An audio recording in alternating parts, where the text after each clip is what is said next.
Hello, this is Geoff Volker with In-Depth Studies. Today we're looking at Hebrews chapter 4, verse 1, where the author of Hebrews says, "Therefore, since the promise of entering his rest still stands, let us be careful that none of you be found to have fallen short of it." Now, what's fascinating about this is that if we go back to the book of Joshua, chapter 11, chapter 21, it'll state without question that the promise to Israel, the land promise, the promised land, was fulfilled by Joshua.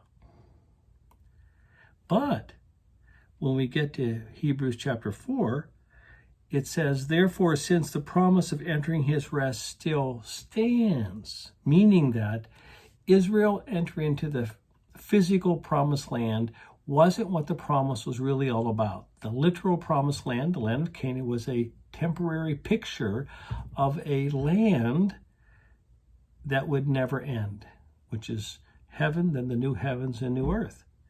And in this context, it says, he says, "Let us be careful that none of you be found to have fallen short of it," meaning that if you do not persevere in your faith, and these professed believers who are Jewish, who are being intensely persecuted in the book of Hebrews, they are in danger of turning their back on the cross and going back under the old covenant for forgiveness of sins through old covenant sacrifices. And the author of Hebrews says, if you do this, that means you are not persevering in your faith. And of course, if you don't persevere in your faith, this means this is the visible evidence that Jesus did not die for you. For everyone for whom he died will stay an incurable God lover till the very end.